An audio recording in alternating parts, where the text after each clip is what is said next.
before I begin my presentation, I just want to say that, last year Metropolis also launched a special student-oriented program called Future 100, where we were searching for some of the best and brightest architecture and interior design graduates from across North America. And one of my favorite things about what we found about what's happening in classrooms is what David spoke about, that interest in taking on the mission of fighting climate change, of fighting inequity, of really finding a professional stance to addressing some of the larger problems in our society and in our world. So I'm really glad that some of the work that we're doing, and hopefully that all of you are doing, is going to help these students make an impact in the world and make the impact that they want to.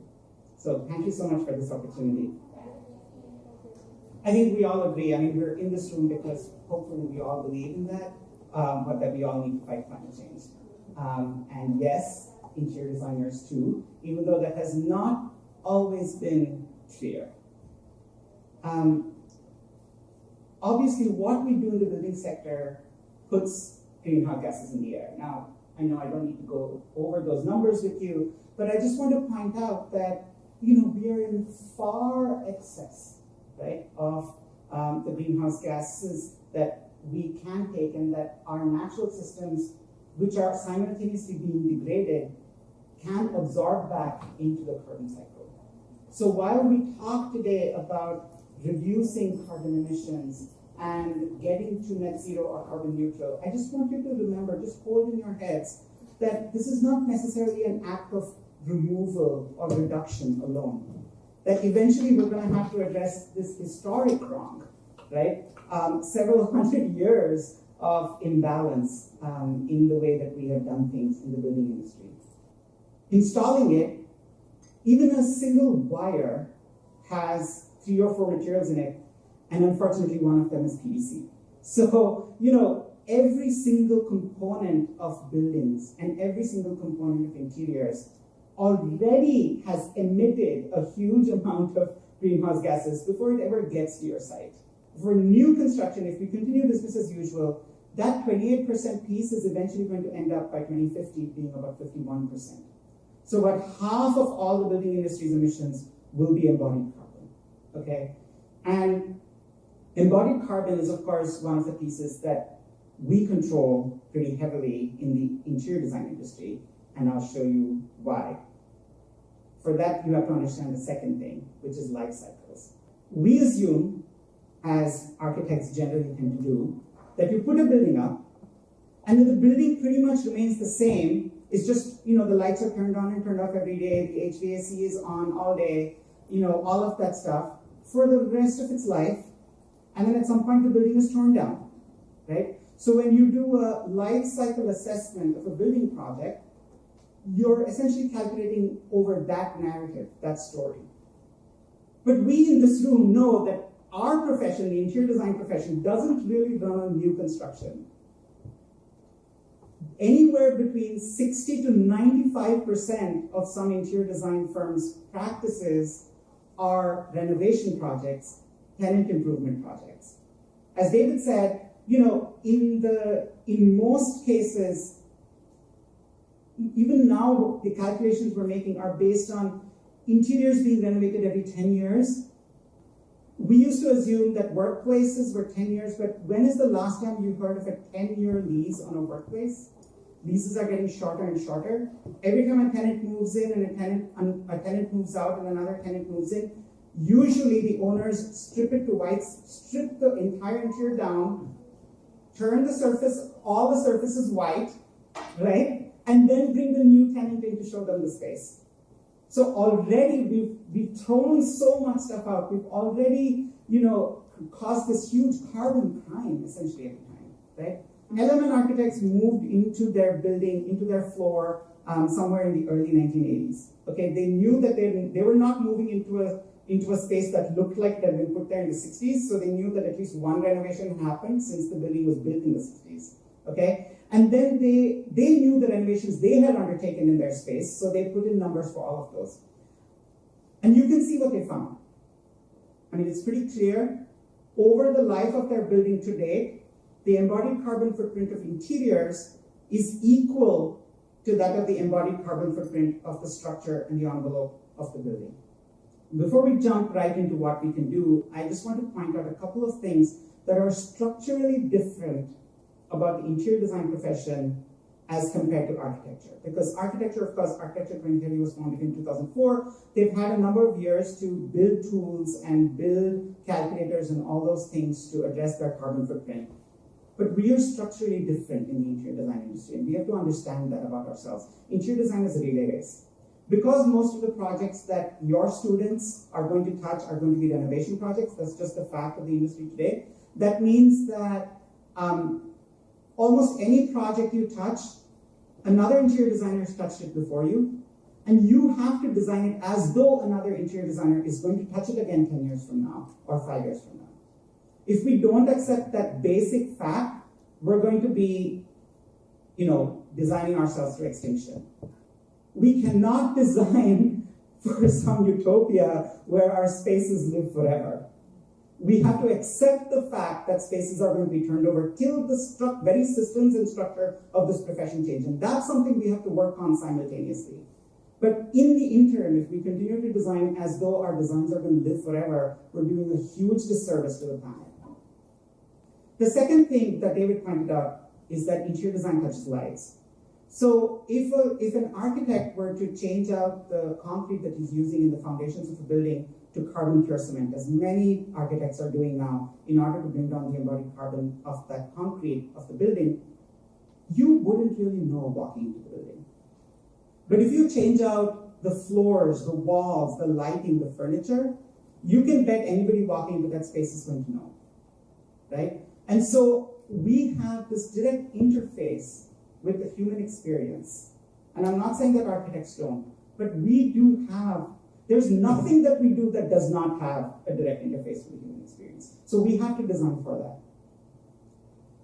So at Metropolis, we wanted to create a place for us to start grappling with this problem, acknowledging there are many gaps in knowledge still. What we created is the Climate Toolkit for Interior Design. It's available at that link. It's free, it's open, it's written so anybody can use it. Just this week, we launched the Interior Design Pledge for Positive Impact, which is the first time that all three professional associations in North America, ASID, IIDA, and the Interior Designers of Canada, have come together to say this is our common understanding of what sustainability means in interior design. So we have a basic framework. It is a very ambitious framework. There's many parts of the framework that we have no idea how to accomplish today. But that's what pledges are. It's no point making a commitment to something you know that you can comfortably accomplish. The whole point of a pledge or a commitment is to commit to things that challenge you and then move you forward. So the Interior Design Pledge is an ambitious framework, and it asks for 3 interconnected commitments, as Ellen said, around climate, health, and equity. It acknowledges that those 3 things are connected. And in light of what I just told you about carbon footprints, here's something to consider. Those are the 2 pieces that I have to offer you as of today, the Climate Toolkit for Interior Design and the Interior Design Pledge for Positive Impact, but there's much more coming. We have to build more resources. We have a lot of catching up to do in our industry. So I hope all of you will take the pledge. I hope all of you will take a look at the toolkit. I hope you will tell us where we are going wrong, what we are missing, because we desperately need that. We need all of you to apply your considerable expertise and intellect to the problem at hand, and to get your students to do so too. We need an army working on this, and you have an army. So let's get to it. Thank you so much.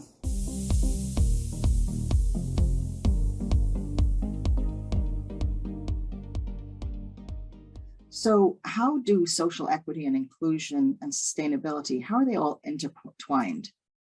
When I was growing up, reduce, reuse, recycle were the 3 R's that we grew up in grade school. We were told, don't just discard things indiscriminately, reuse as much as you possibly can, recycle where possible. And then today, we are very aware that that's a limited view, and we have to also recover, think of revival, think of refusing to put things into an environment that are not degradable to begin with.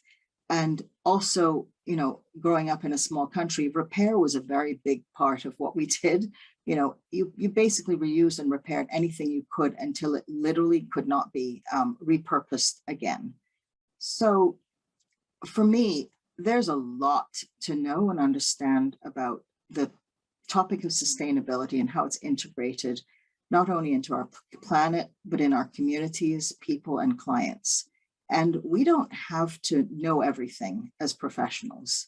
We have to understand, and for me, I just put them in these 4 buckets and decide, what do I need to know so that I can be relevant within not only my community, my design community, but to the projects that I lead or the peers that I am fortunate to mentor. So design matters and designers matter. And just to quote my peer keynote speaker, Rajagopal, yesterday, he said, we have to understand the concepts of reuse and disassembly, as opposed to designing things that are quote unquote to last forever, because nothing lasts forever but the earth. So we have to ensure that whatever we're doing within our planet, we're being stewards of the earth and protecting our people, our communities, and then our projects and our clients. So starting big picture, the United Nations has done a wonderful job around goals to transform our world.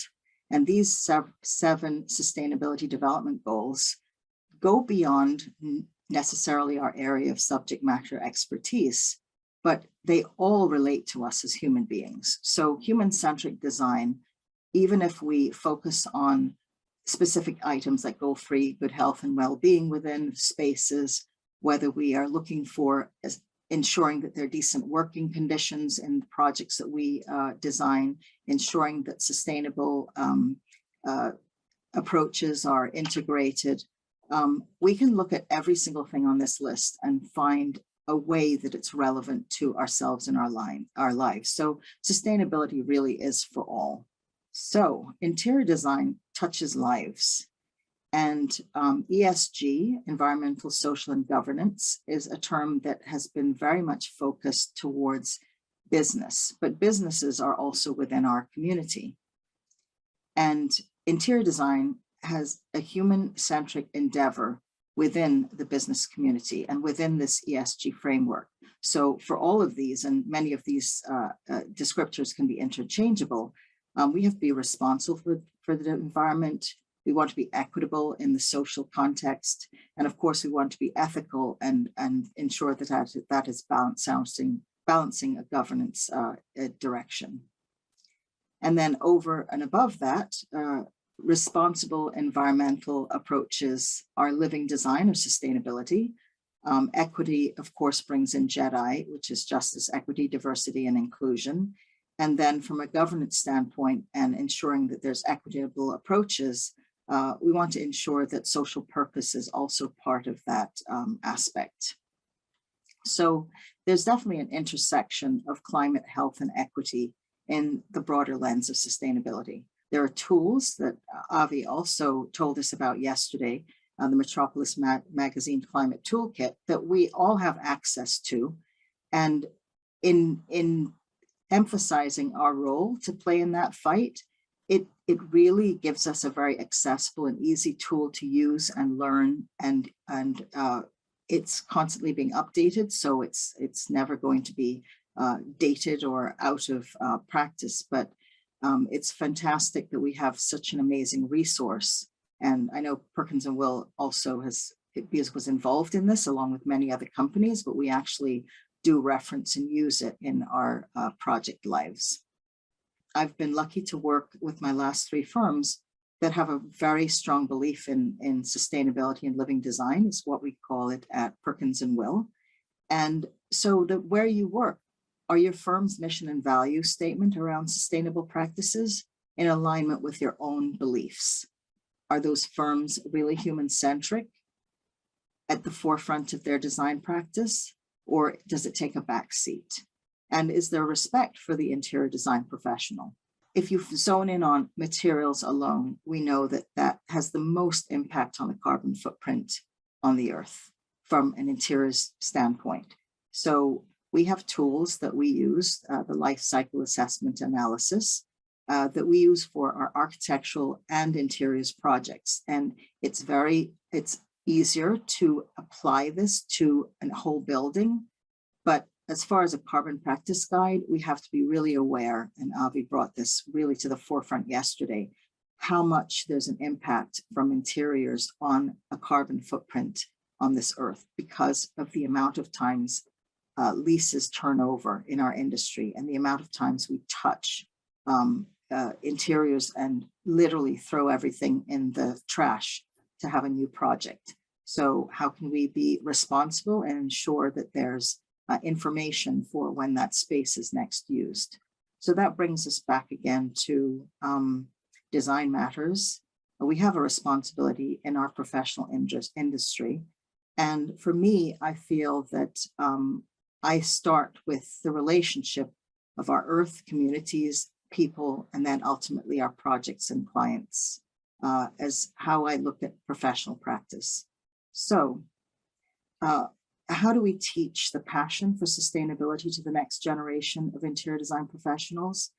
I actually would like to tweak that and say, how do we share our passion for sustainability with the next generation of design professionals?